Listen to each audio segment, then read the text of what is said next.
answer that I gave you is they didn't bother to interview a single witness. Just like you, they don't want to know the truth. It's not part of that. I will ask that he be disciplined for that. First of all, hold on. My name is Benburgess, and this is Give Them an Argument. I am about to be speaking to Natalie Wynn. I am not going to be speaking on this episode with the great Amber Frost. There was a scheduling problem there, and we're going to try to reschedule that. I will give you more information about when that is going to be very soon. But I am going to be speaking to Natalie, which is fantastic. And I am, of course, going to be ending the episode by drinking whiskey and talking about country music with the great David Griscom. So this should be a lot of fun.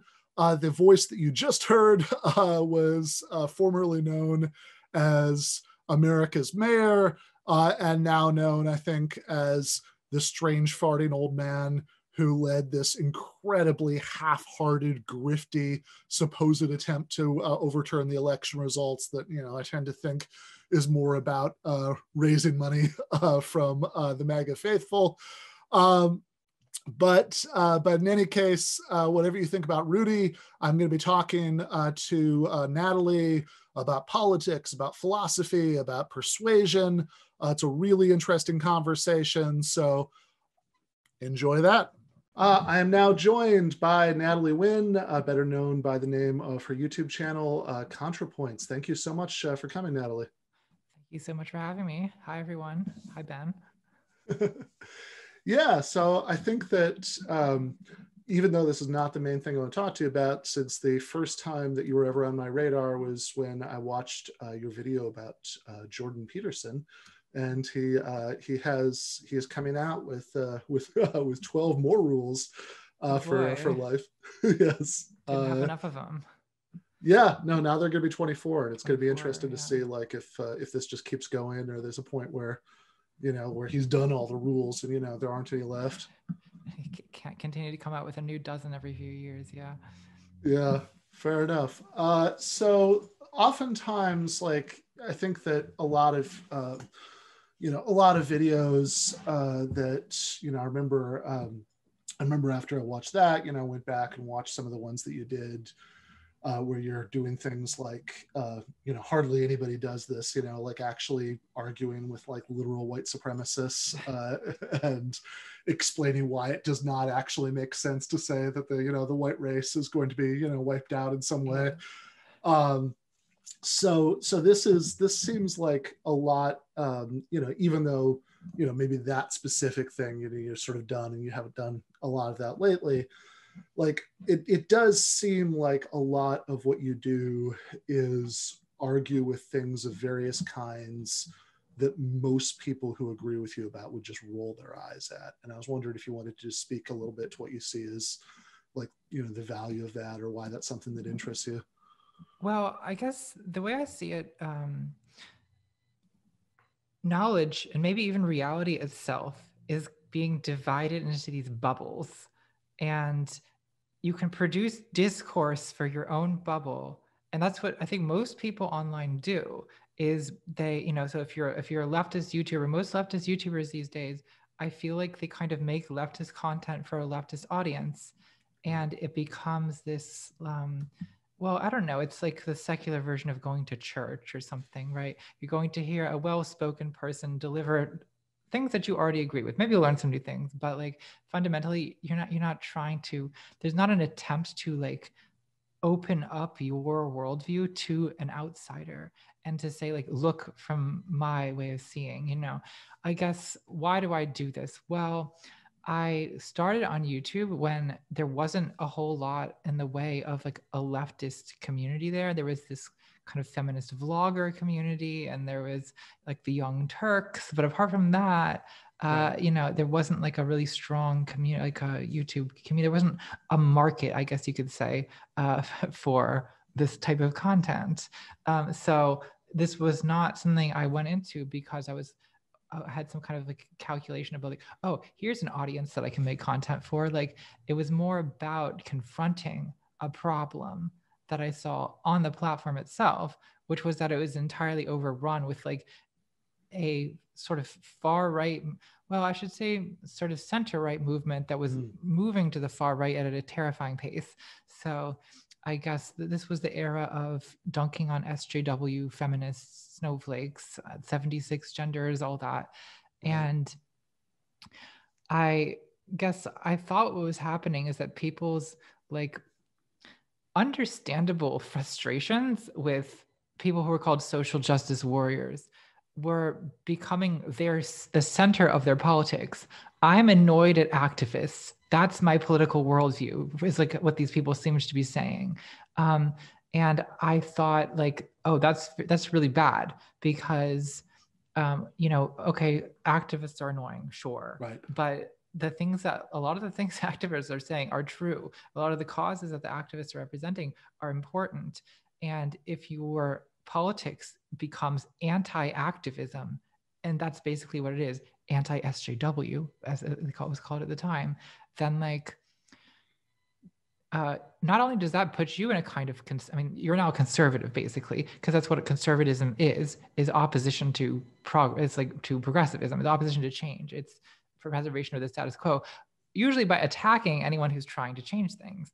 And then at worst, it also provided this kind of cover, this big right-wing tent under which some very sinister people were found protection and community, up into and including like literally Nazis, Richard Spencer, and they found that this was actually a great sort of recruiting method for them, is that, oh, complain about the SJWs. Well, everyone likes complaining about the SJWs. So if we open up our Nazi ideas with a prologue about these crazy SJWs, like it was a bad situation. So I decided to like try to go in and like talk to some of the people who were sort of in the process of getting radicalized by this kind of content.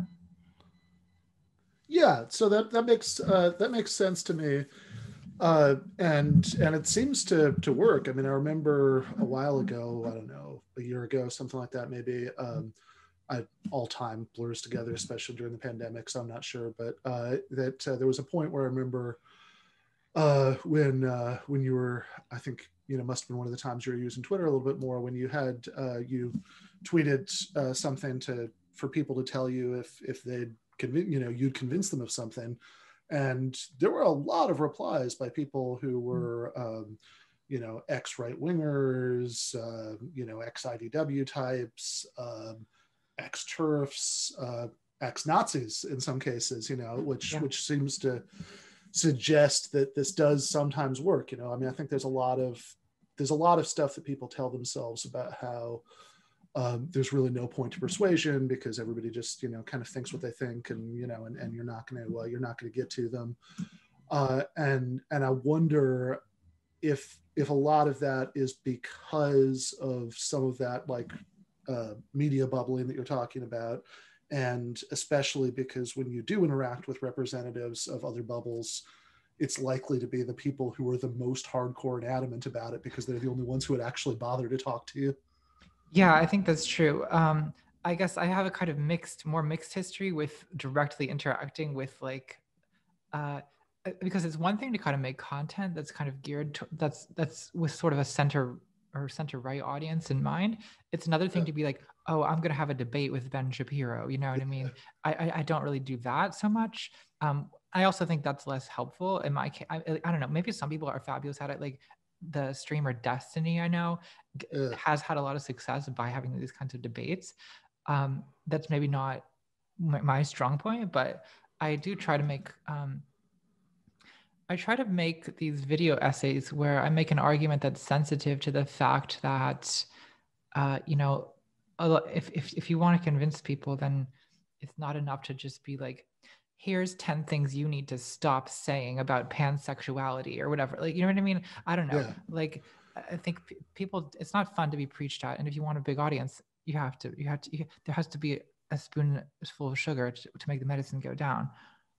Yeah, right. So, I think even with debates, and I guess part of the problem is that there's a lot of confusion about the relationship between making arguments, which is something you do all the time, that you have, that you're your videos, you tend to go out of your way to try to say, okay, this is what people who think this say, the incels, the TERFs, the Nazis sometimes, or for that matter, left positions that you're arguing against.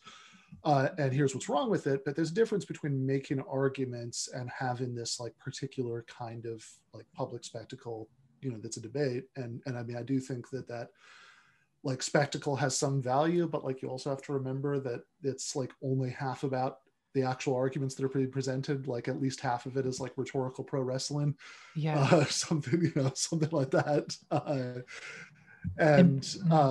Oh, I'm sorry, you were saying. No, I was good.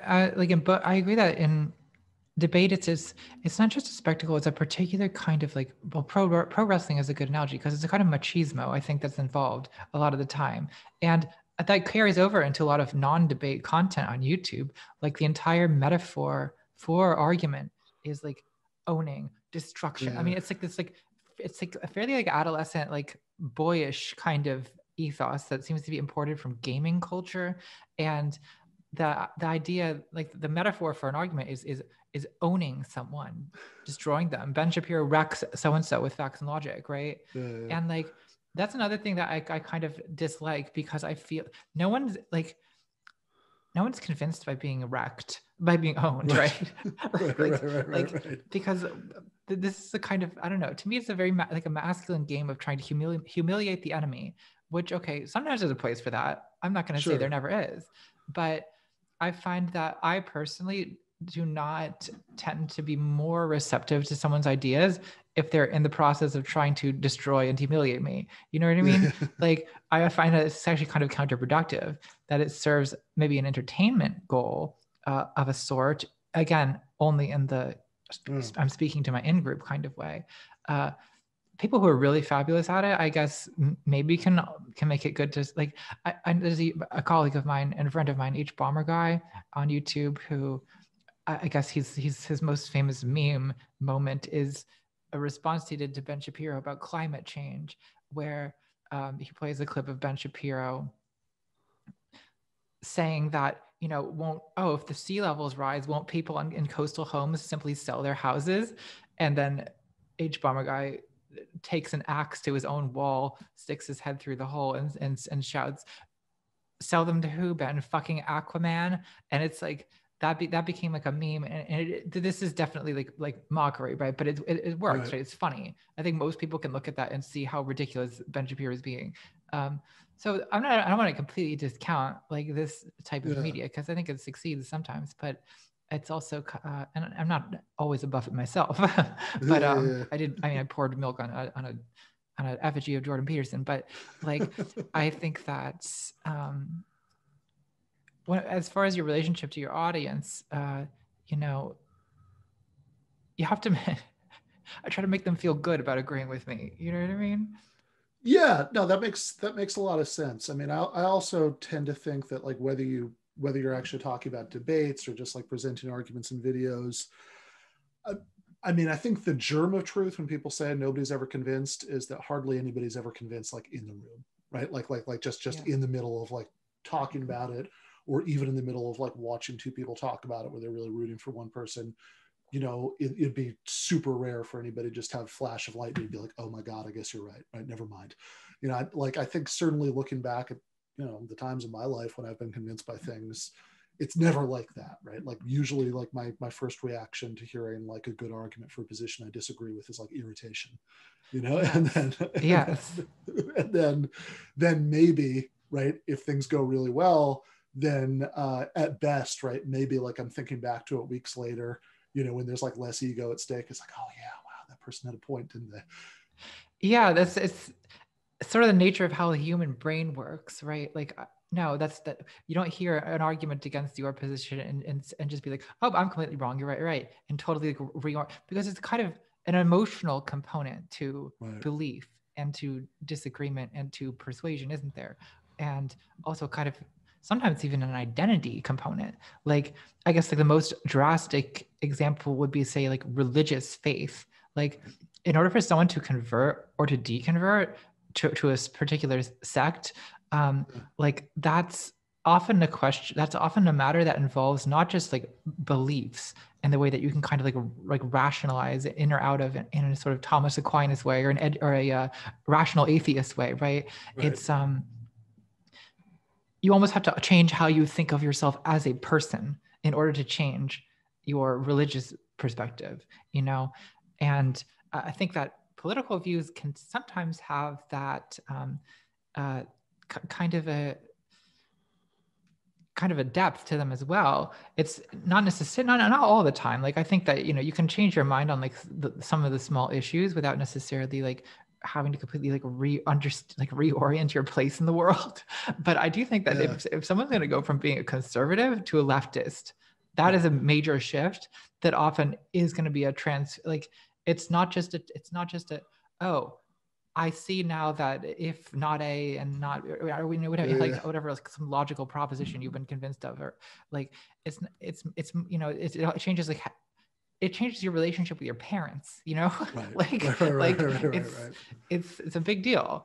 And so people aren't going to do it lightly. People aren't going to do it over nothing. And yeah, I agree that in the times that I've changed my mind, often if there's a conversation that kind of persuaded me, often in the course of that conversation, I was fiercely opposed to what the person who convinced me said up until the end of that conversation.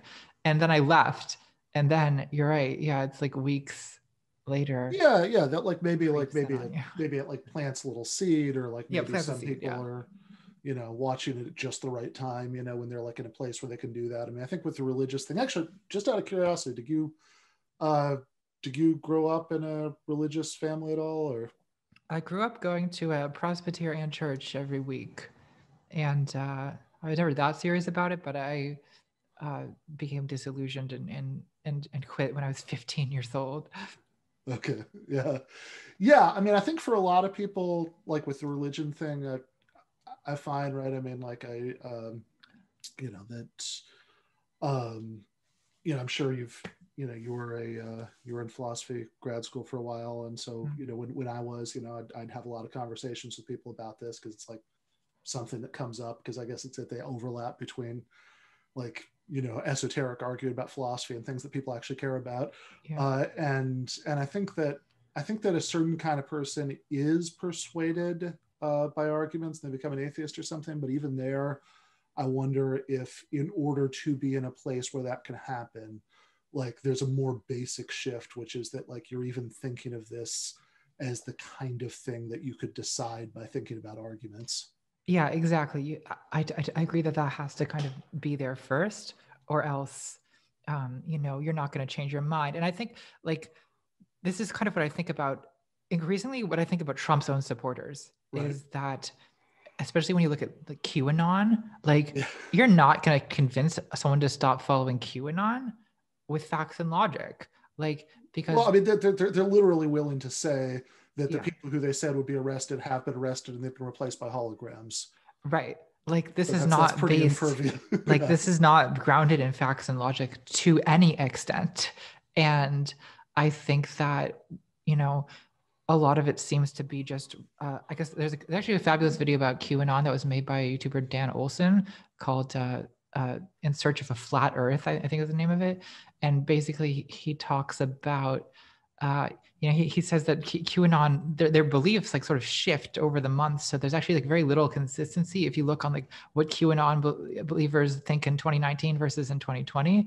And the only constants that he identifies are these kind of outcomes. There's the Great Awakening, and then there's the storm, where, you know, the mass arrests will take place and undesirables will be purged, and you know, a glorious dawn for America will rise.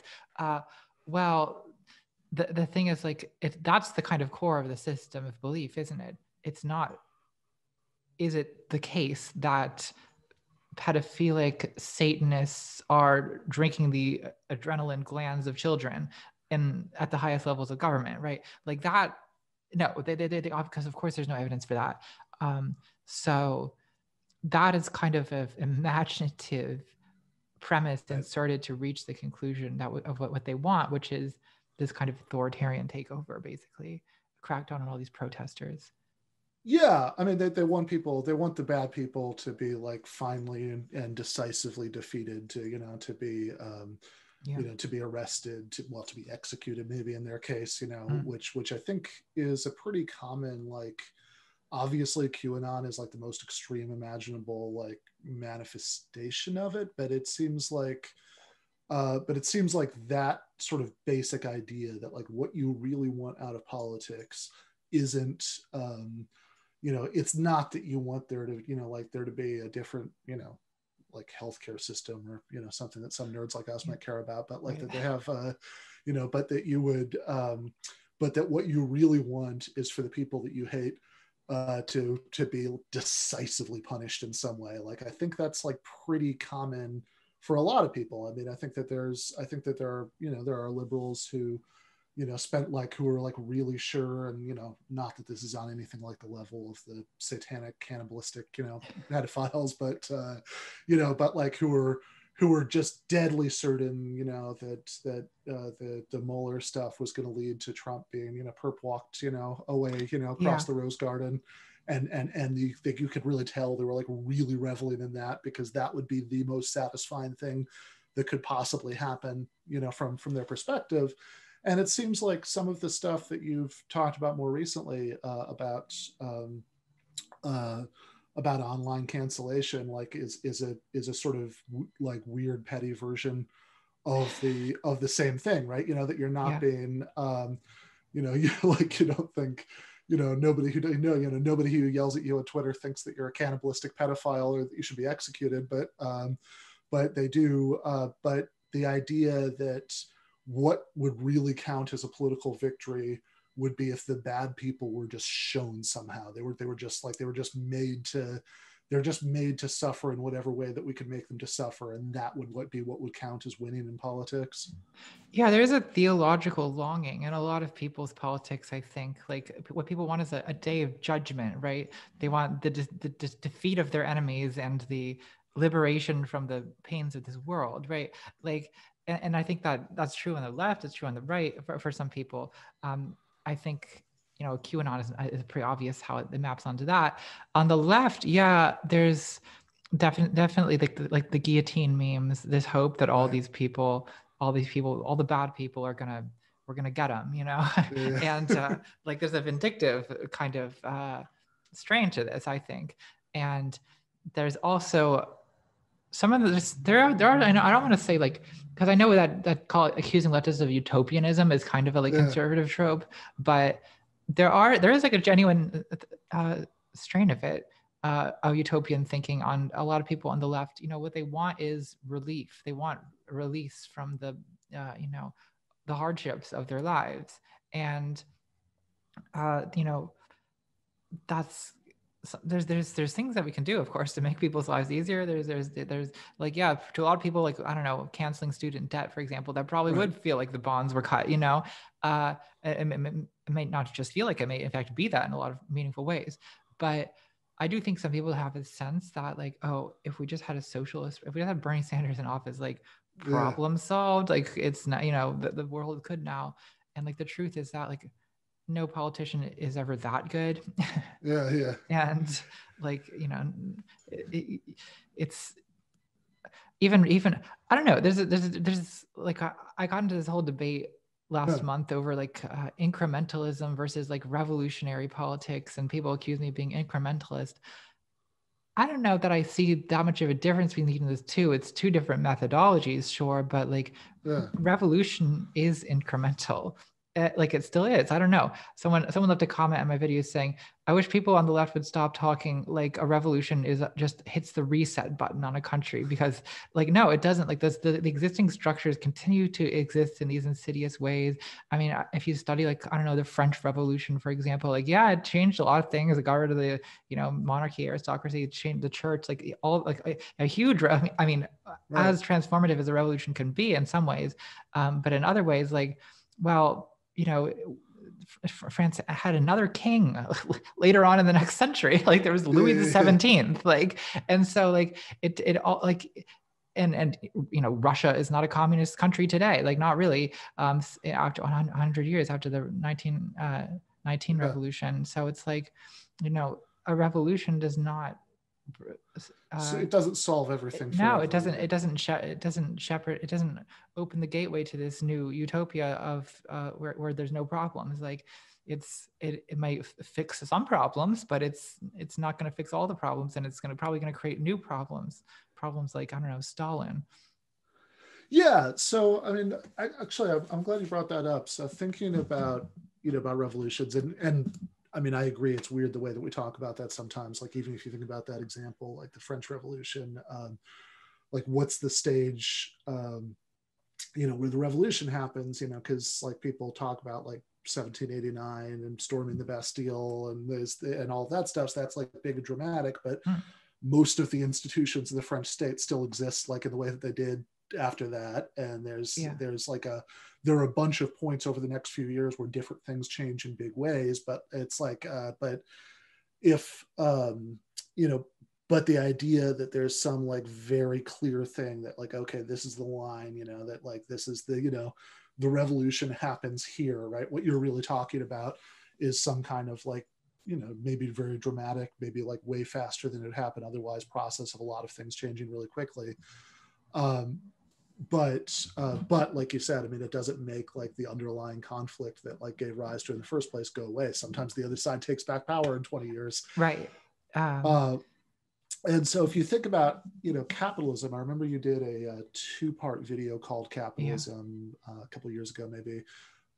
And so I think some people might be curious about this. Like, what is your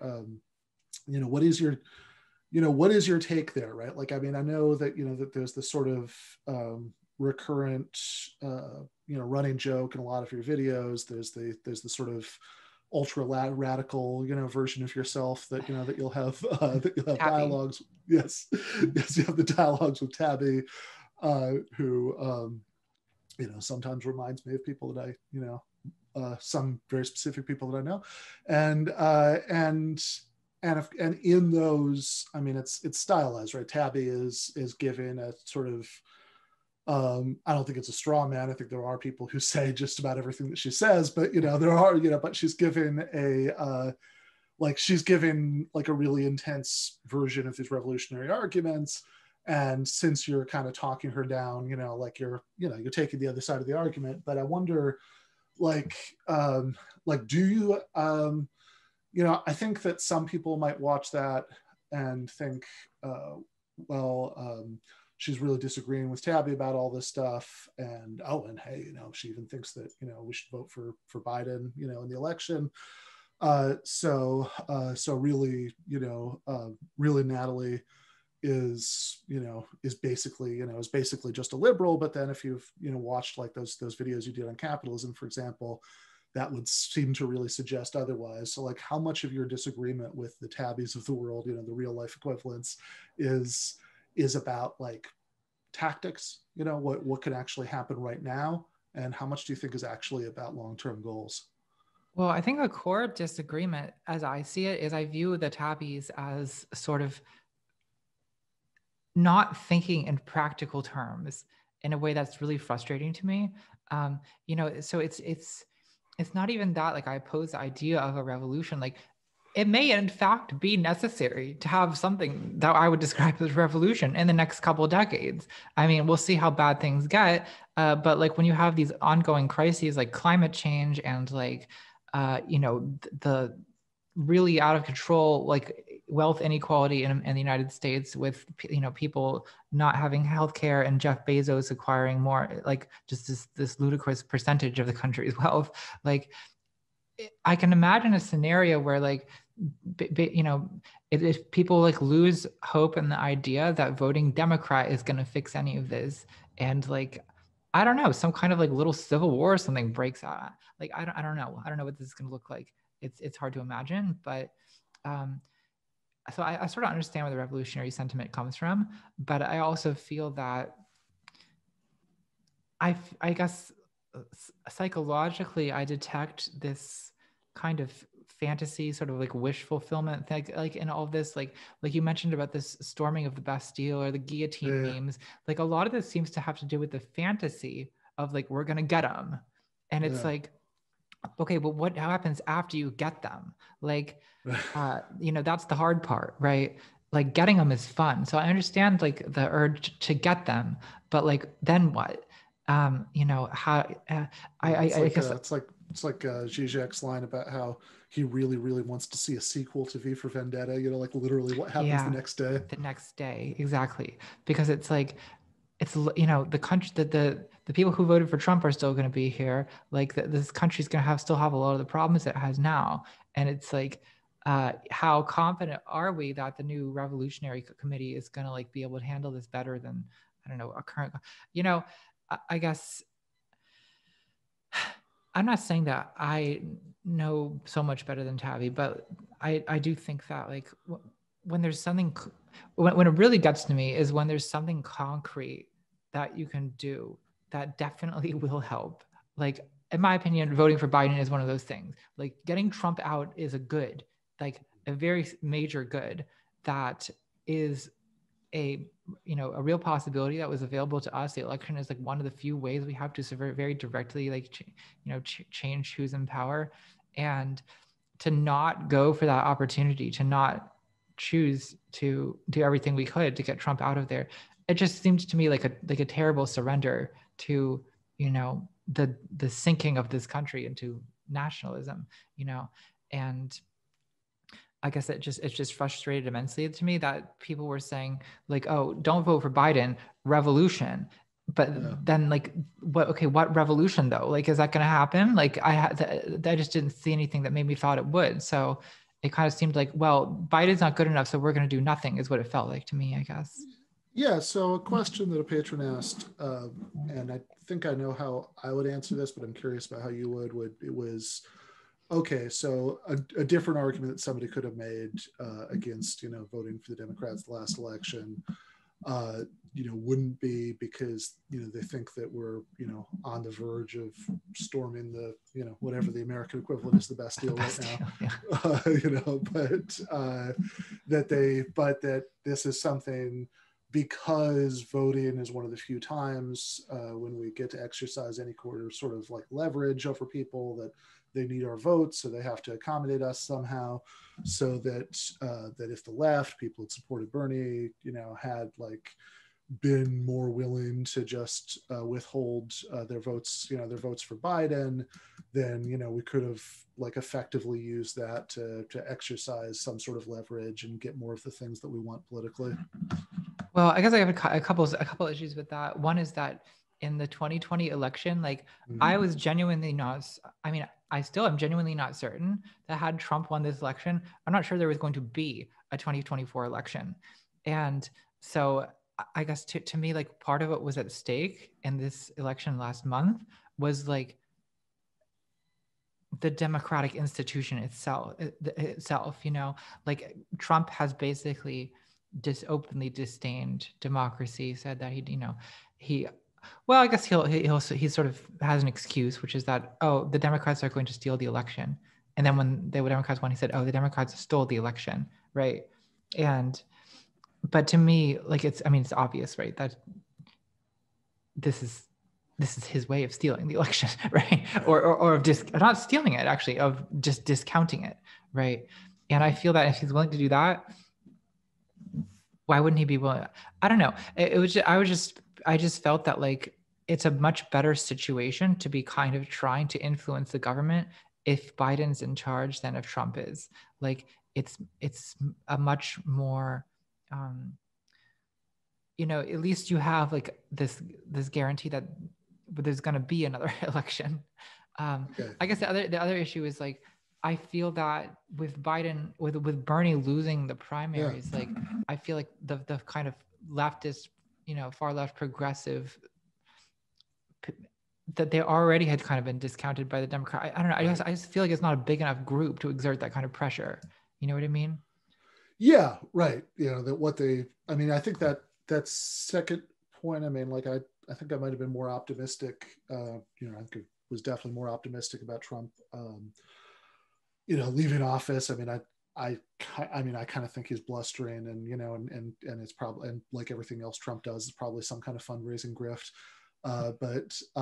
But but certainly this point about like the pool of people that you're realistically talking about here, right? Like I think like you know, it was a lot less this time, but like, you know, 1 million people maybe, I guess, voted for Jill Stein in 2016, and you know, and like, what's, you know, I always thought, okay, what's the total pool of people that we're talking about here, you know, that are like really considering this, you know, like, okay, do you know that who would consider not voting for Biden for left-wing reasons, and it seemed like you know, it seemed like if everybody in that pool had not done that, right, like then I'm not I don't know. I mean, like it seems like there are, you know, it's a big country. There are lots of different places to draw votes from. You know, like I have a really easy time imagining the Democrats just saying, "Oh, we should, you know, I guess we didn't try hard enough to get like suburban moderate Republicans. We'll do more of that next time." You know, rather than saying, you know, "Oh, I guess we really need to appeal to, you know, to leftists, you know, like the ones that we beat in the primary." I have a hard time, you know, seeing what their you know, seeing what their incentive, you know, to do that is. I mean, I guess it's a little bit like the revolution thing that I think it would be beautiful if there was, you know, a electorally viable party besides the Democrats and the Republicans, but I don't know that you can just will that into existence. You know, I think that when that has happened in the past, you know, like the Republicans coming about in the 19th century, it seemed like that had to come from like the collapse of an existing party and not just, you know, well, not just whatever the 1850s equivalent was of, you know, of very online people just, you know, just deciding not to vote for the Whigs. Yeah, I think that something would have to I agree that would have to precipitate the collapse of the Democratic Party. And I think the Republican Party is a lot closer to collapse than the Democrats. Yeah. Yeah. I wonder, right? Like, cause I mean, it seems like after you've had Trump, you know, like, I mean, sometimes it just seems like, okay, whatever, things will just go on. They'll just adjust to the new realities. But it also seemed like there are all these people who got into it for Trump, especially this time. Like he had, you know, like we actually had like crazy turnout. It was just like even higher on the Democratic side, you know, so Biden won, but like there were 70 million people who voted for Trump. That's way more than usually vote for, you know, Republican. And it sort of seems like, you know, once you've had like the good, like, you know, once you've had the good stuff, you've had the pure uncut Trump, you know, like, are you really going to settle for Marco Rubio or whatever? It's hard to imagine. It's hard to imagine them putting in a Mitt Romney type figure at this point, right? Like they've gone too far. I don't think they can go back. I don't know. I don't know what they'll try to do. It's because I agree that like so much of the Republican politics, you know, before Trump was basically just a kind of softer, respectable way of playing. You know, I mean, people like McCain or Mitt Romney, like these are people who are primarily like pro, you know, big business, basically. Right. Like it's about they're capitalists, right? But they would kind of softly use the kind of dog whistles of race and masculinity that Trump used as a foghorn, right? And I think that more people actually will go along with a kind of pro-white, like almost like proto-white nationalist kind of movement than will go along with a pro you know, corporations are people, my friend, like, you know, billionaire movement, you know, so it's hard to imagine the Republicans trying to go back to that. I guess one possibility is that they run someone like Tucker Carlson, right? Someone who says, oh, this is actually the party of the working class now, and we're defending America from Black Lives Matter, from Antifa, from you know, from the cultural Marxists or whatever, and like, and that's kind of what I'm guessing is going to happen, which is pretty terrifying because I guess I feel like everyone on the left right now is afraid that we're going to have some authoritarian fascist who like Trump but much more competent and not just a grifter. Right. Yeah, I mean, Tucker, I mean, like in some ways that's incredibly frustrating because, you know, these people like Tucker Carlson who say that, you know, that would be the party of the working class. I mean, the second you start to scratch under the surface, it's like, okay, well, look, do do they support giving everybody health care? Do they even support raising the minimum wage? Of course not. They don't support any of that stuff. It's just cultural signifying, that they're on team, white working class. But unfortunately, cultural signifying is a lot of how people actually decide to do these things. I mean, it seems like, maybe part of the problem, one of the reasons, that Bernie lost, for example, is that even though, there were exit polls showing all these states that, exit polls. There are exit polls showing that all these states that Biden won in the primaries, that most people supported Medicare, most Democratic voters supported Medicare for all, for example, and I'm sure a lot of that was about Trump, that people were so desperate to get him out and they thought that Biden was a safer bet. But it also seems like some of it might just be that a lot of people don't really take seriously the idea that that any of this stuff is going to happen, right? That just participating in politics is a way that you can bring about things that are actually going to make a real material difference in your life. They're very well trained to think that, people say it will, during elections, but then it really won't, right? So then we're kind of back to at least giving me the right, signaling in the right way culturally, and at least you can really show the bad people, right? You're back to punishing the bad people, that that if nothing else, I mean, the Trump the most honest Trump yard signs that I've seen are the before the election are the ones that said "cry more libs," on them, because that's really the appeal of Trump, that he's going to make all of your political enemies really, really, really mad by his presence. And despite voting, it's very strong. It's like some of these people seem not to they don't actually believe anything he says. I mean, there was I guess, where did I read? It was an interview with SEAL Team 6, the guy who killed Osama bin Laden, who was a Trump supporter. And I guess what he said, he was like, about Trump, tweeting outrageous things. Oh, that's just Trump being Trump. He's just doing that to rile up the libs, to piss them off. And they love that. They love that he does it. And it's so they know that this man who lives in a golden apartment is not a man of the people. They kind of know that he's not even gonna. I don't think these people actually think he's gonna bring back steel and bring back manufacturing and bring back coal. At this point, they must know he's not doing that. No one seems to really care whether the wall is built or not, or whether it works. So it's what do they want? Well, they like that he pisses off the people they don't like. They like that the snobs and CNN who don't represent them hate him. That he's not politically correct or whatever. I don't know. It is a vindictive, petty, spiteful. Well, if you won't listen to me, then burn it down. I don't want to play your, I don't know. It's hard. It's a little bit hard for me to imagine voting for this reason, but fair enough. So I guess I guess that does maybe bring us back to what we were starting to talk about earlier, because I think that maybe the same lack of belief, that this kind of deep, what Mark Fisher called capitalist realism, that which is not, which is a very different thing from celebrating the status quo or thinking it's awesome, but it's just thinking that it's inevitable. It's just like the weather, what are you going to do?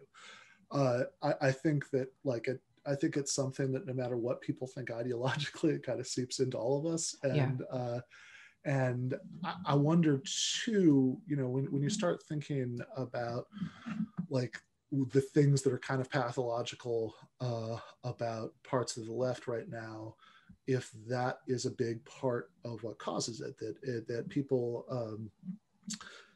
again, if you're not really confident that that we're going to win, or that we're going to actually accomplish much in the real world, because you're just so, if you've got any sort of political position to the left of liberalism, you're just so used to losing all the time, right? That's just the normal state of things.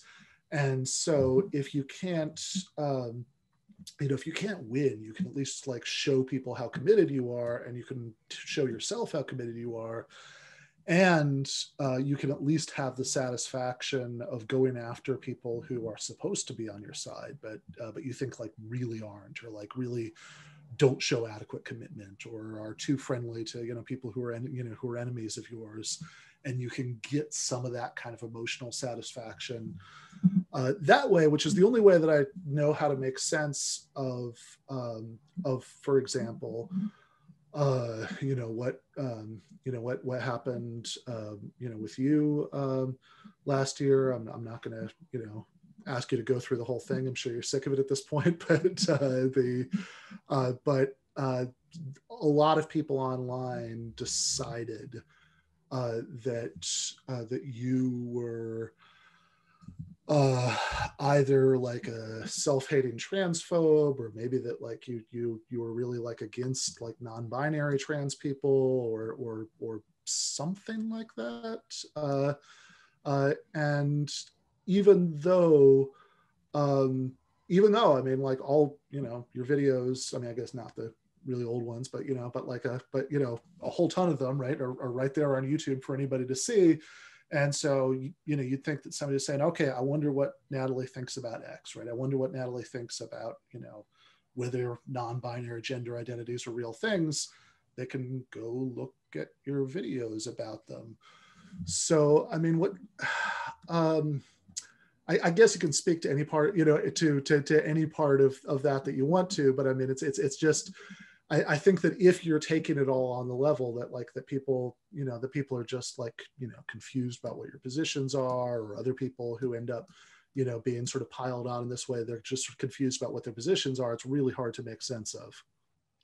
Yeah, I think that, I guess I want to say that I don't talk about canceling because I'm trying to avoid criticism. Like, yes, I have made mistakes and have said things that are kind of like off and problematic, but I guess where it becomes, you know, a real problem is when people kind of seize on those things and they put them forward as evidence that actually secretly you're a really horrible person and you're trying to destroy trans people, and all the things that you say in public, that's just a mask. That's just you pretending to like trans people for profit, like question mark, like you know, despite the fact that actually much more profit is to be had in doing the opposite. But I guess I think that I agree with what you're saying, where a lot of people feel very powerless and they want to storm the Bastille. They want to get the bad guys, but the Bastille is hard. It's very well fortified, and they don't have any guns. So you can get a YouTuber, you know, that'll do. Like it's about getting a feeling of power, of bringing someone down, you know. And I think that is part of the thrill of why people do this. Like there's a lot of rage that kind of has no outlet, a lot of daily injustice that never where it seems like no one is ever held to account. You know, but sometimes there's, you know, when someone is not big enough, they're sort of in arm's reach, you actually can kind of like get them in some way. And I think that happens often, like with trashing people within leftist communities. There's a lot of like the hate that sort of should be maybe directed at, like, I don't know, the billionaire class, or like Donald Trump or whoever, ends up finding sort of is transferred to a lower target. You know, like a leftist who, I don't know, just tweeted something dumb 7 years ago or whatever it is, right? Like it becomes, I mean, there's that element of it. I think the transfer of frustrations, and then there's also, I think, a kind of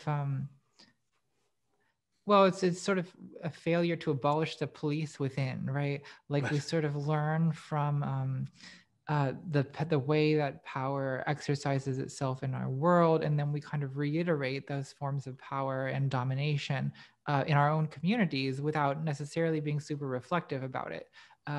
You know, I guess the guillotine is a great metaphor for that, actually, because you know, the monarchy in France, like corporal punishment and execution was like, that was how the kings maintained power, was with these big displays of torture and execution of traitors, right? Like the one that Foucault talks about in Discipline and Punish, Damien, who tried to kill Louis XIV and was, flesh torn off his body in the public square with hot pincers or whatever. Like, well, then, it was Robespierre was initially, he was anti-capital punishment. But by the time the revolution came around, suddenly we're executing people, 800 a month or whatever. And I think that the desire to punish, even as the desire to kind of, I don't know, the sort of surveillance over each other and the kind of reporting of crimes and desire to punish, and it just seems to come I've heard people argue that it comes from a sort of internalized like internalizing the police state or something like that. Yeah. I mean, like, I think that there's a weird tension between two things that people say about this, which are, one, just what you alluded to at the beginning of that answer, which is, people who complain about canceling just don't like being criticized. They think they should be immune from criticism. And the other is that this is actually like really important, because what you're actually talking about is accountability. You're holding people accountable. And I always wondered how those two fit together, because it seems like if we really were just talking about criticism, criticizing somebody doesn't really hold them accountable. That's not accountability. That's just like, telling them why, where you think they got it wrong, and then they can tell you what they think. And, like that's not really a punishment. But if you think, oh, this is great, we're holding people accountable, that seems to acknowledge that there's a difference between criticism, which is like what somebody might do if like they made a video where they like argued against something that you say in one of your videos. That's right. Criticism. Yeah. There's a difference between criticism and this kind of like mass pile on of like 100 strangers yelling at you at the same time, which I think is something that just like realistically, psychologically, like I don't think most of us are built for just shrugging that off. No, yeah, it's well, there's a lot of problems that kind of compound with each other. Like there's people who have like valid criticisms or who want some kind of acknowledgement from you of the mistakes that you've made. That's totally fine. But the thing is that it exists in this digital space where there's also, a lot of people who are just being straight up abusive. And there's people who are calling for your exile, demanding your friends to disown you. And it sort of builds as the momentum. I don't know. It's hard to make general statements about this sometimes, because I think different cases have people they happen for different reasons and they work in different ways. I think in my case, like one thing that's frustrating to me is that there's a lot of people, maybe several hundred people, who are just kind of almost obsessively angry about my existence. And it's hard exactly to say why, except that I think it comes from, I think in my case, there's particular reasons why people are very resentful of me. A lot of trans people feel very powerless, very unheard, and they see me as someone who like cis people listen to and who has a level of acceptance that's not available to most trans people. And so that's frustrating to begin. I mean, because of like the pettier impulses and human nature, which, let's just be honest, like they're going to happen. Sure. But also I think, that gets... They're going to happen, but it's a matter of degree. Maybe you can't abolish the police within, but you can at least defund it. Right. You can defund. Yeah, exactly. And I think that then that kind of background resentment gets really exacerbated when I do something they don't like or say something they think is bad or wrong. Because it's like, not only do I unfairly, have all this stuff that they want and can't have, but also I'm using that position to misrepresent them or to, you know what I mean? So I think that is sort of part of what's going on here. It's I think a reason why someone who is like not trans in my position probably wouldn't have this type of devoted hate following. But I also think that, obviously, like I'm not the only one who, like literally anyone who is involved in like media these days, journalism, any kind of activism, is aware of this kind of problem and is kind of lives in some level of fear of having a mob come after you online. Yeah, and again, I mean, this is something I think it's like very easy for people to say, oh, whatever, log off. What do you care, right? It's not gonna hurt you. But then the question is like, okay, but one, is that really what we would say in any other situation, right? Like if 100 people are we're saying horrifically sexist things to a woman online, would any just log off, right? Yeah. yeah, exactly. I don't think we don't accept that in those conditions. And the reality is, like, a lot of us, like, come on, like, we all know that most of us are way too online. We kind of work online, we live online. There's now a pandemic, so we cannot do anything but be online. And so it's like, just log off, like, just log out of the public forum, basically. Go away, disappear. Like, that's, not a great option. I also think that, I mean, I do think there's things you can, like, people who are just being abusive online, like, everyone has to deal with that no matter what, to some extent. And, so, like, they're saying this as if you aren't aware that you can block people, as if you don't do that already all the time. But right. It's, I've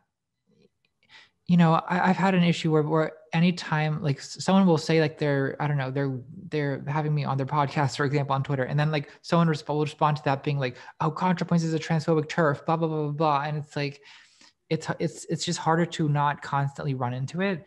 And the reality is that the human brain has never in the history of our species had to deal with criticism on this volume that it has to do now. And I don't think anyone really, me included, understands how to deal with this or what the implications are. Yeah, no, that makes a lot of sense. So don't want to hold you for too much longer, but if you're good with this, maybe we can do 5-10 minutes and of just quickly answering some questions that a couple from just random things, couple from patrons and couple from friends that they wanted me to ask you. So one of them was from Edwin, the Patreon, says, "Hi Natalie, big fan. I was wondering if you'd ever delved into the works of Leslie Feinberg, a transgender lesbian author who's written about LGBTQ issues from an internationalist and unabashedly class-centered leftist perspective." I haven't. I really do want to, though, and it's on my list. I've been reading a book called Female Masculinity by Jack Halberstam that references Stone Butch Blues several times. So sort of encountering it through that. But I have not so far read much Feinberg on my own. Fair enough. So Jonathan asks, as a longtime digital art creator, what is your opinion on this current split between artists and the pandemic? Actually, I'm not sure I understand this question, but maybe you will. Some have newly embraced digital art. Oh, okay, I see what they're saying. Some have newly embraced digital art, the Zoom aesthetic, while others have continued making in-person and riskier projects, while some are simply waiting the pandemic out. Has your artistic process changed because of the pandemic? Well, really, I'm in a position where this ought to have affected me the least of a lot of people, because what I do, I work from home. I do it. The only real material effect is I've had to kind of plan things out a little more in advance, as like shipping like stuff that I need to for props or whatever takes a little longer. But I would say that this year has not been a super productive one for me for psychological reasons. And the pandemic has been part of that. It might not have hit me so hard, except that I kind of had a bunch of other personal problems going on this year.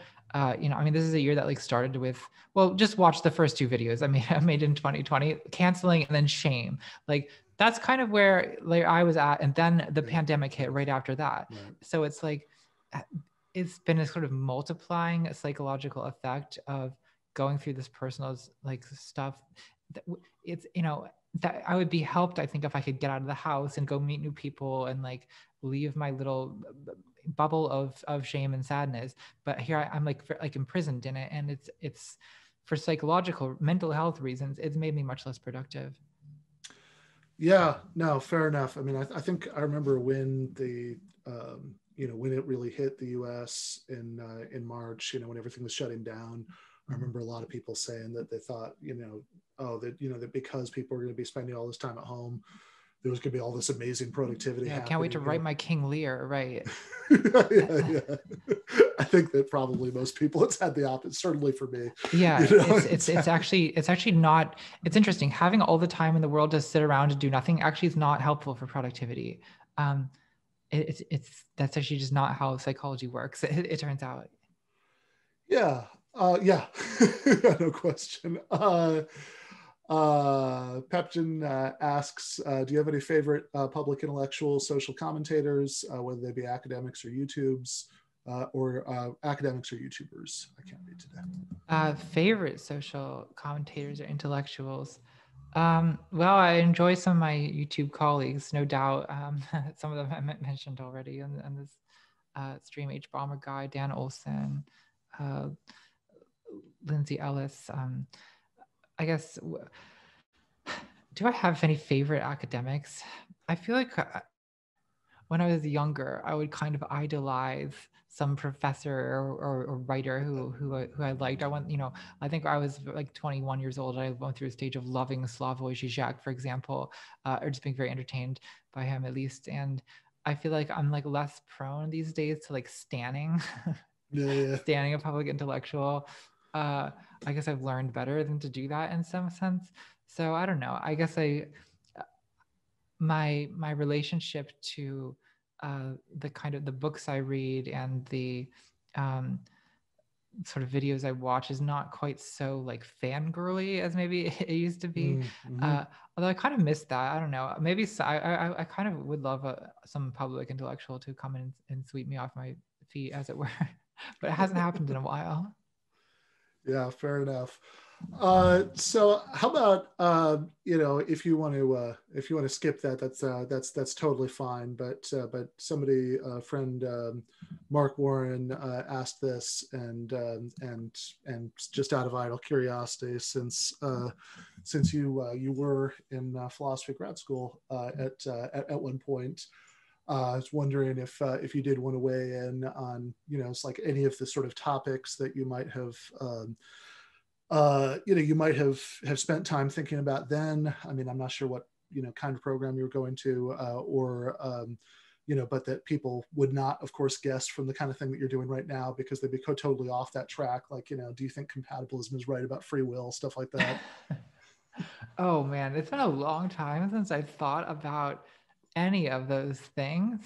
I guess I in some ways I kind of am anti-philosophical in my approach to things. Like, do I have a moral theory? Am I consequentialist? Am I virtue ethics? Like, no. Like, I think I'm like I don't know. I believe in sort of pluralism with all those things. Like, I think that it's useful to study philosophy, and it's like useful maybe to your own mind to like read the work of someone who's like, I am a utilitarian. I'm going to champion utilitarianism as a theory. Like, this is what ethics is. But of course, I wouldn't actually go so far as to say like, oh, that's all ethics is. We got it. Like, I don't think that ethics is. I think that philosophy is a topic where people complain that, oh, there's no, philosophers never make progress. They never discover universal theories that everyone agrees upon. But it's sort of a misunderstanding of what philosophy is, right? Part of it, I guess, to me, the good thing about philosophy is that the process of reading very, very intelligent people's writing about these essential human topics is that it helps you think more clearly. But it's not to arrive at the answers. It's to arrive at some more sophisticated methods. Right. No, that makes a lot of sense. And, I also do, I like to think, because I'm still attached to it enough that there's also great like value even besides those subjects, and in like going through that kind of like training and taking apart arguments and putting them back together again. Like, like I think that like you or, Nathan Robinson, who edits Current Affairs, or like, Glenn Greenwald, we're all like at least undergraduate philosophy majors. And, and I'd like to think that, for some of the people on that list, that it makes them much better at doing this public facing stuff, where sure, they're talking about like political issues that are maybe a little bit more urgent than, what the right way to think about free will is. Then again, the record's mixed, because Sam Harris was also an undergraduate philosophy major, and, he sucks. But yeah, I guess if you also, some people were, I think there were several people who asked some version of whether, there are a bunch of old videos from when you first started doing this stuff that you took down, that were about interesting topics. And I think some people were wondering if you ever had like any future plans on like, recreating any of those, or, revisiting the topics. I think it's unlikely that I would recreate videos from before 2017, like largely because like, what am I do? Remake my videos about the alt-right? Like, yeah. I don't know. The internet moves too fast for that. We've moved on. We're like 5 things ahead of that, but I do think that some of the topics that I think, I did a couple of videos once about free speech. That's a very interesting topic to me still. I'd like to come back to it's inconceivable to me that I would do a video about free speech again and revisit that as a topic. Yeah, no, that makes sense. I think that'd be interesting, and I think it would connect in an interesting way to some of the stuff that you've done lately. Since a lot of, I think not. I think a lot of people have a sense that some of this stuff, like how, how censorious, people are being, when dealing with, disagreements on the left and things like that. People have a sense that has something to do with free speech, but I think they're often not very clear on what exactly it has to do with free speech. Yeah, there's a lot of like very unclear thinking about free speech. And I think it's a complicated and interesting topic, right? Because there's kind of, on the one hand, people will tend to say like, I'm being silenced. Like this is my free speech is being taken, when essentially what is happening is people are getting mad at them online. Right. And it's like, okay, that's not free speech being taken away. But on the other hand, sometimes you'll have people argue. I see people who argue this on the left sometimes, like, well, the government isn't taking away your free speech, right. So no amount of deplatforming amounts to a restriction of free speech. But it's like, well, I don't know. It's also worth, I think, talking about like free speech as like a, what is it, a civic virtue is the John Stuart Mill argument, or like a civic value. I don't know. But like the idea basically that, I don't know, when we're arguing about how our forums should work, how should social media work, who should be deleted, who should be allowed, I do think that free speech it's important, actually. I think it's kind of undervalued, actually, by a lot of people today on the left. I think, that's partially a product of just the times that we're in, where like, I think like leftists haven't had to fight for the right to say what we want to say in a while, and the way that say like Noam Chomsky's generation did. Right. And also we inhabit these platforms where like Nazi speech is getting amplified all the time. And so it's like, it's tending to be like, okay, free speech is kind of overrated, but there's a reason why this has traditionally been like free speech has traditionally been championed by progressives and leftists. Right. And I do think it's important that we don't forget those reasons as well. Yeah, and there's also something really funny about leftists making that argument. Oh, if it's not the government doing it, then right. No form of deplatforming raises a free speech issue. It's such not a leftist way of thinking. No, right, yeah. Not at all. Like normally we think that that sounds like something that libertarians would say. It sounds like a libertarian argument. Yeah. Yeah, that like, oh, okay, sure, if you have these like hugely powerful corporations that like realistically have enormous amounts of control over the flow of information, but whatever, it's the government, so it's all like voluntary actors in a free market, doing what they want. How are we making this argument seriously on the left? Yeah. No, I definitely agree with that, and I think I have no simple answer to this, because I do think like, I don't know. It's because I personally have like my intuitions are very strongly pro free speech. I think much more strongly pro free speech than like a lot of, especially younger people on the left today.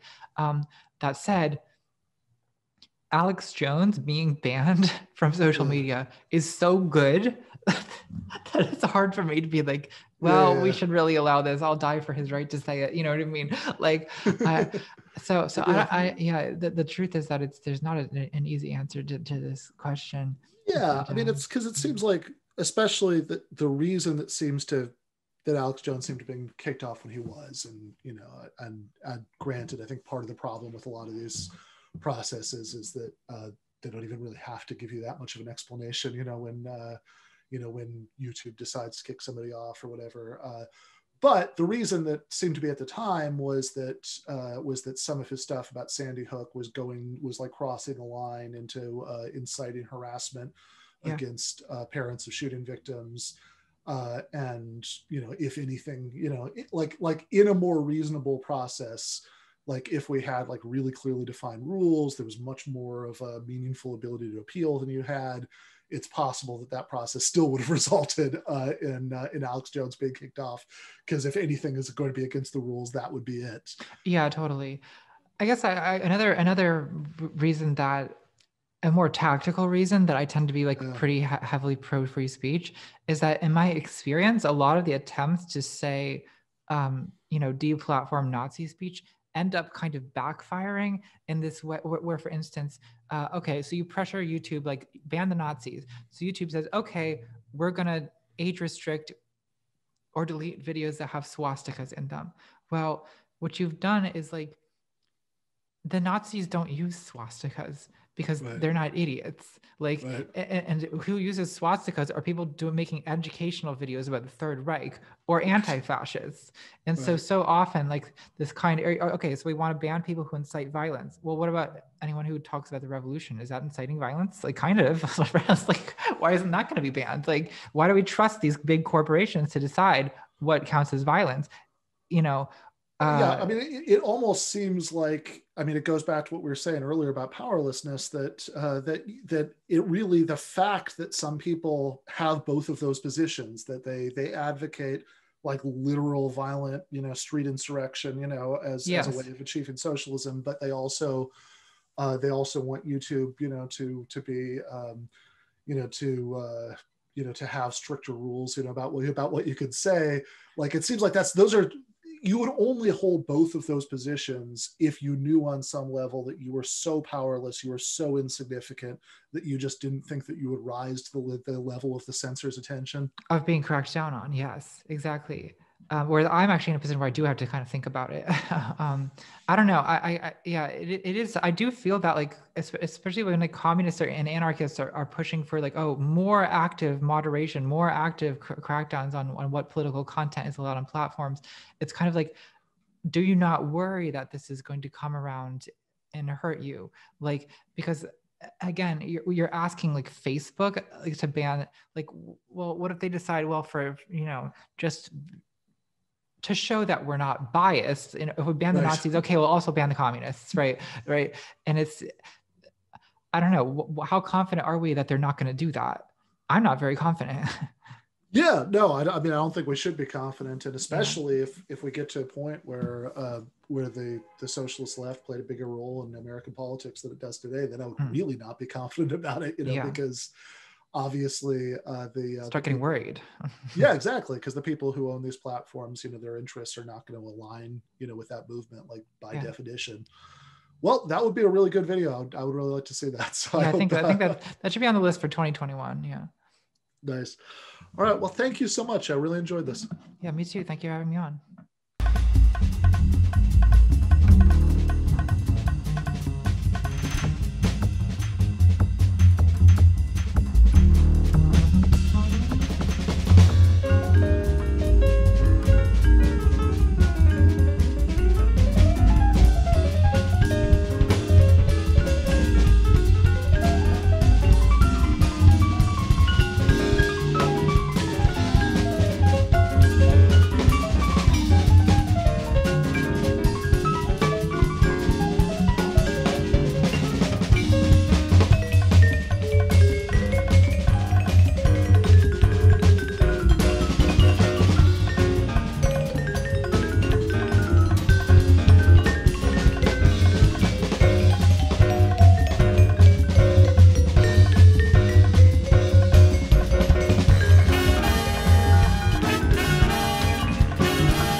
right. I'm now joined by the great David Griscom, who is now co-host of Left Reckoning. So that's very exciting stuff. Formerly, of course, of the Michael Brooks Show. So let me prepare properly for Outlaws and Revolutionaries. Very nice. I'm on the beer train today. What's that? I'm on the beer train today. All right. Fair enough. Well, I could switch to beer, but all right. How's it going, brother?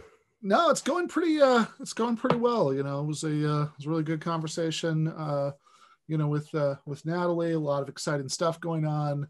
I should say, by the way, that for anybody watching this on YouTube on Monday, if you're not completely sick of watching me talk to David, then you can tune in to the TMBS YouTube channel on Tuesday, where he's going to be moderating a session in the continuing multi-week conference of discussions to honor Michael's memory. The first one, which was really good, was Cornel West and Slavoj Žižek. And this one is going to be me. And who else is going to be on that? We have Mark Blythe, and we're also going to be joined by Richard Wolf. All right. Which is going to be a lot of fun. Yeah, I'm really looking forward to it. But there's another one coming up too. I think actually is being recorded as we speak with Harvey K, Toya Reed, and Adolph Reed, I believe, which I think I'm really looking forward to listening to as well. Yeah. That should be fantastic. I think that'd be a really interesting conversation. So yeah, the Zizek Cornel West one, that's going to be a hard one to top, but we're going to be doing our best. I mean, all of these panels are pretty star-studded, so I'm excited. Yeah, I mean, I think the Zizek Cornel West thing, I think it's both, obviously, that they're both, incredibly smart and insightful people. But those were also just probably the two biggest personalities that you could stick. Well, I felt bad for Russell trying to moderate that conversation because they completely took over, which was great to watch. I mean, I remember laughing. I mean, the whole stream was great, but I remember laughing at one point. Russ was trying to get a question in. Both Zizek and Cornel West were just pulling books off the bookshelves and being like, "No, this is my favorite book." That holding up each other's books, basically. It was pretty cute. Fair enough. So yeah, last week we had a conversation about about Sturgill Simpson and his excellent bluegrass album, Cutting Grass. And so this week, we figured we'd wrap that up by talking about his earlier two albums. So set us up a little. Yeah. I mean, the thing is, it's hard to talk about Sturgill in the way that we've been doing these other segments, just because all of his work is just so dynamic, and he's still out continuing to make incredible music. I've been a fan of his for a very long time, since he sort of became popular and well known. We're going to talk about those couple albums, specifically Metamodern Sounds in Country Music, because that was such a big breakthrough and a brilliant album through and through. But for people who might not be familiar, just to shout out another piece of work that he did, he has this really interesting animation movie that you can watch on Netflix called Sound and Fury, where it's just basically it's like a 30-minute music video in some kind of post-apocalyptic world, and Sturgill's playing incredible guitar and music all throughout. It's a really interesting piece of art, and that's why he's so interesting, is because people talk about him in the context of outlaw country a lot, and I think that's absolute, but he is through and through an artist, and he's not just mimicking old sounds. He's really changing the game and creating different kind of music and a different kind of sound for country. Just before we get into the music, because it's always worth bringing a little bit of the biography, this guy is, he's the real deal. He spent most of his life not being a famous musician. He spent 3 years in the Navy. He kept on essentially moving to Nashville and not really being able to, strike big. Was working in the Pacific Northwest at an IHOP. I think goes back to Nashville after that. Don't work out. goes down to, I believe, Utah and starts working, on a railroad facility. And his wife essentially, was really pushing him, as were a lot of his friends, to really, get into music. And he finally comes back to Nashville and makes these incredible records. And, thank God for that. Yeah.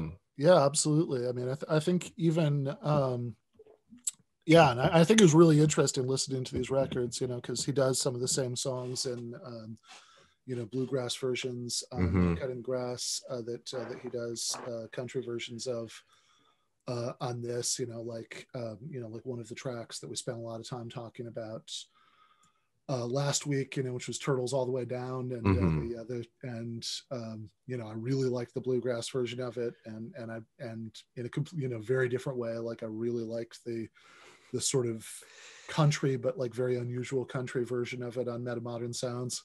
Oh, exactly. I mean, that's such a brilliant song. And, one thing that's so great about Sturgill is like, he's really talented in a lot of ways. I mean, his tone as a musician is amazing, and he's always switching it up in that album Metamodern, just constantly, changing the jams. And, some of them feel like a little bit of homage to different styles of country music and, Southern music in general.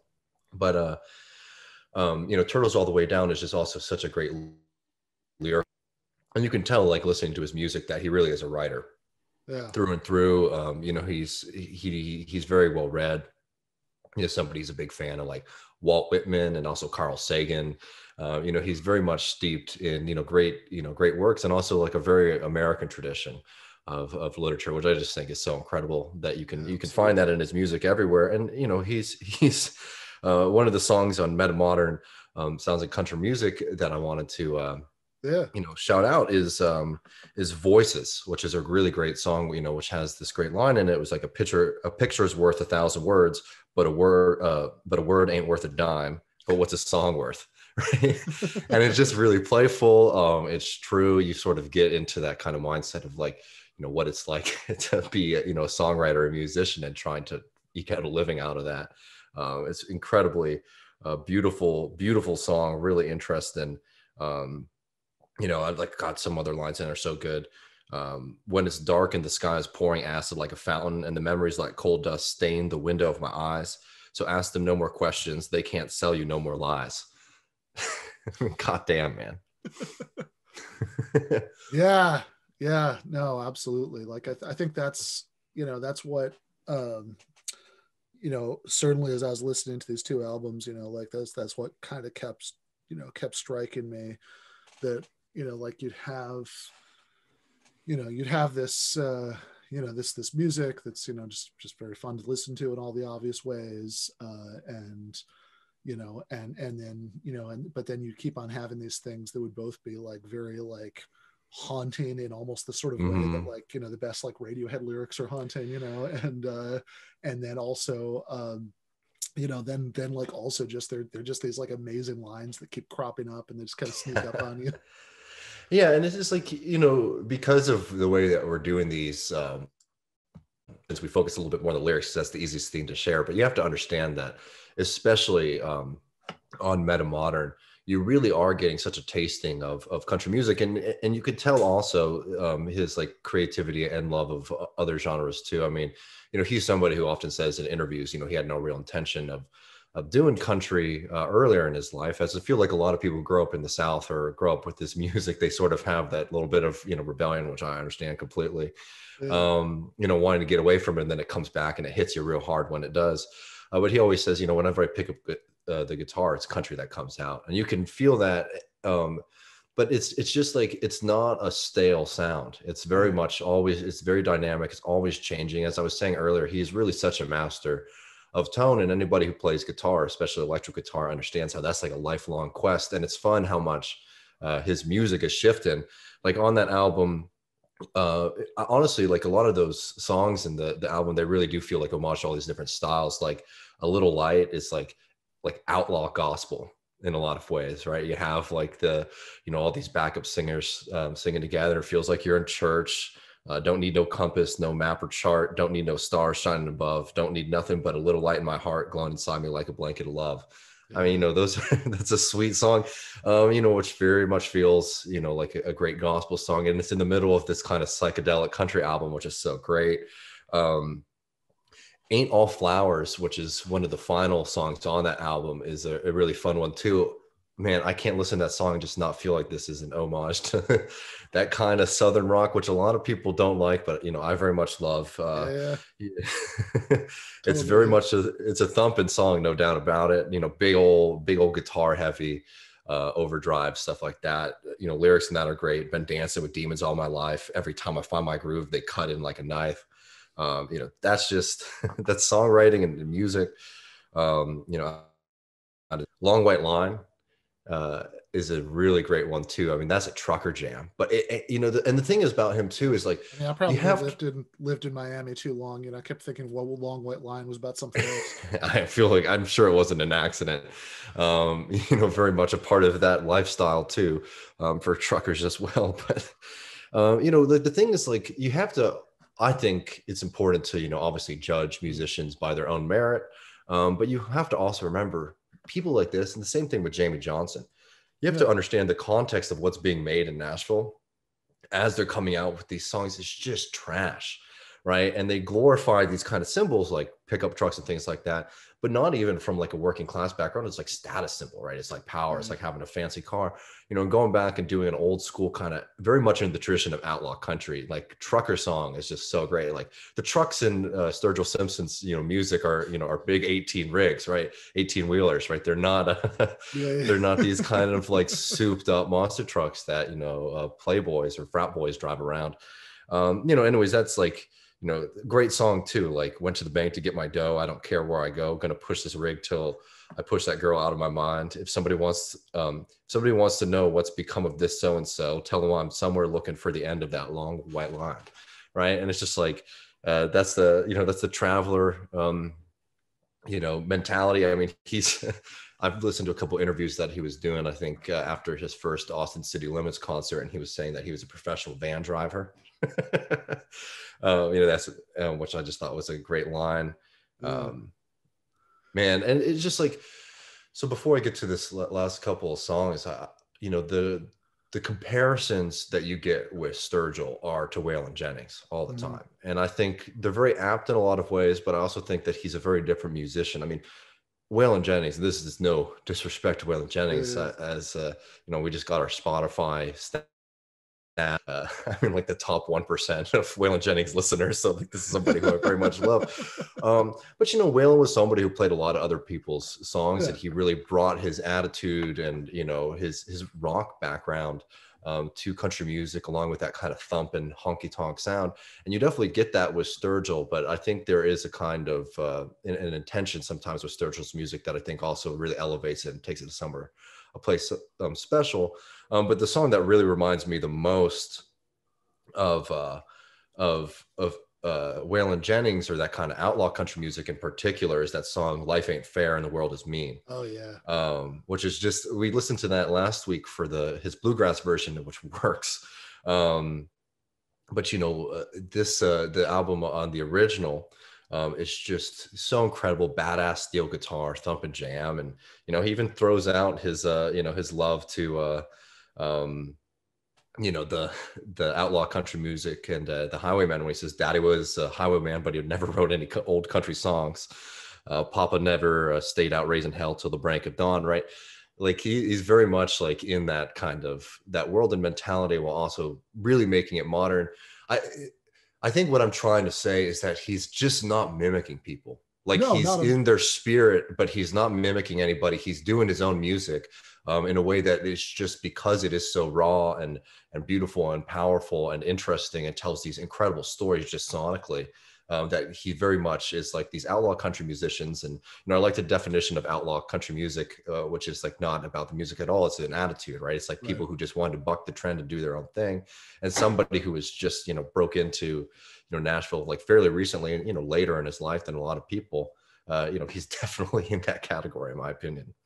Yeah, no question. And it is I mean, especially meta modern sounds in country music,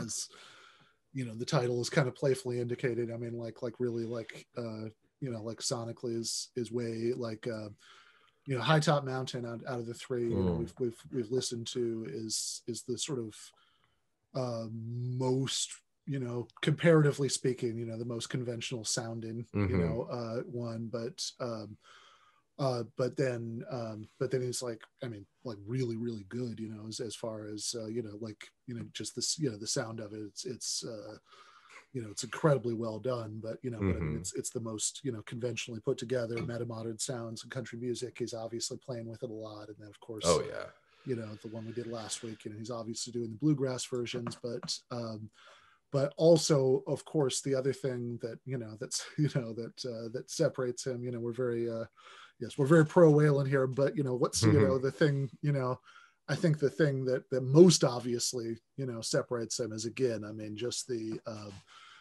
like the lyrics, are just, really in a category of their own. And, and I like the, on High Top Mountain, there's a song called You Can Have the Crown, which I just, which I just want to do the quote the first two stanzas of, because it's like, I think it brings together a lot of what we talked about with Sturgill this week and last week about some of the, some of the politics that sometimes in the background, about the, like some of the, some of the, like, lifestyle stuff, the drugs and all that. And just also the sort of general, vibe of it, which is, well, I've been spending all my money on weed and pills, trying to write a song that'll pay the bills, but it ain't come yet. So I guess I'll have to rob a bank.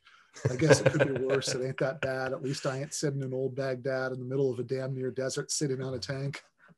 Yeah, no, I mean, like, and that's exactly it. And like, the politics and the perspective are such a part of his music. And we talked about this last week, but highly suggest people listen to his, podcast episode with the Trillbillies. I love that connection.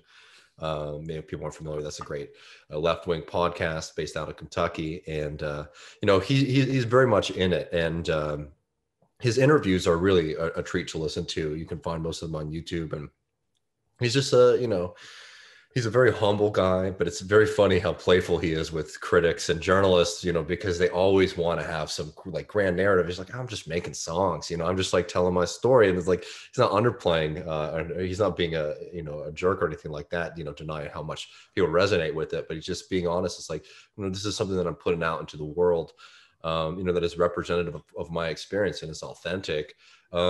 And, just like any life, you can read a lot into it, but it's just funny to hear him, especially I remember like he did the NPR Tiny Desk concert. And he's just like, I get nervous sometimes playing for people like y'all, because you always find all these things in my songs, and my songs are just about, getting drunk and doing drugs. So, I think a little bit of that's tongue in cheek, because he definitely is a very intentional writer, but, I do love, taking that kind of way of treating music, when people like, elevate it so much that it just becomes like an alien product. It's like alienated from what it is. It's something you should be listening to and enjoying and being a part of your life.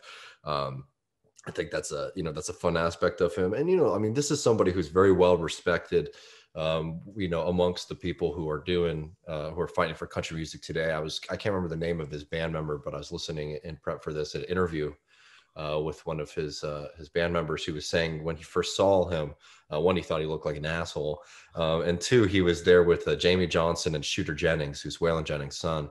And Shooter looks at him and says, that he's the best country artist in Nashville. And that was before he sort of blew up, which is like, if you're getting that kind of praise from people like that, who know a thing or two about music, I think this sort of tells you what you need to know about him. And, we talked about this last week. I loved him coming out against the CMAs and really pushing, because it's such a disaster, honestly, that you could be a country music fan, and not to go down a rabbit hole or anything like that, but like when I was younger, like in high school, and I was listening to a lot of this music, primarily through like the radio, there actually is like a severed connection, I think, between like this kind of interesting outlaw country music that I love so much today, and what you're getting on the radio. so it's really great to see people like him, you know, reconnecting those strands into the present, and also just fighting back, because it's just like that industry and the people who control it are just so horrible, and they're taking something really beautiful from all of us, and we should be pissed. And I think it's important to not only, you know, to not only say like, oh, I don't want to participate in this nonsense, but to also just be really blunt about it. It's like, this is a joke, and I can't believe you're doing this, and forgetting about the important memories of people like Billy Joe Shaver. Hell, actually, you know, just another strand, like the concert that they saw him at, Shooter Jennings and Jamie Johnson, they were all watching Billy Joe Shaver playing in Nashville, right? I mean, like there's that kind of deep-rooted connection to the music that I just think is just phenomenal. It's good tunes, man. It's good tunes. There's really, I haven't found a bad Sturgill album, in my opinion. They're all so different, and hell, like Sound and Fury is such a cool and ambitious project, so people should check that out too if you haven't already. Yeah, absolutely.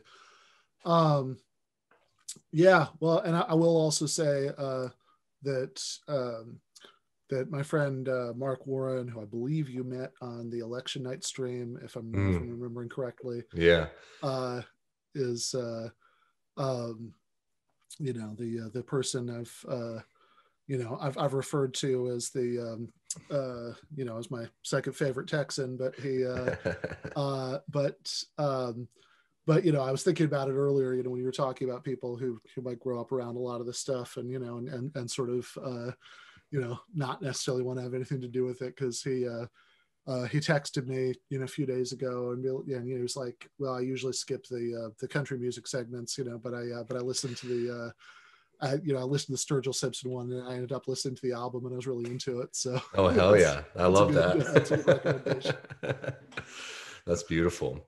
I mean, you know, I get it, but it's just like that was one thing, just like lucky for me being in Austin, that you just like, you get so much great live music, and the people who are really keeping that sound alive, that, you know, it really can pull you right back in. And honestly, like I have fond memories of hearing country music as a kid. It takes me back to spend time with my grandma and you know, shoveling alfalfa and listening to wailing in the background. So fair enough. All right, brother, always really appreciate it. Yeah, you too, man. Take care. All right, you too. All right, that was David Griscom, formerly of the Michael Brooks Show and now co-host of Left Reckoning. Before that, I was speaking to Natalie Wynn, better known by the name of her YouTube channel, ContraPoints. And next week, I'm going to be talking to the great Anna Kasparian, and I am also going to be doing another libertarian debate, I believe, with Jason Bias.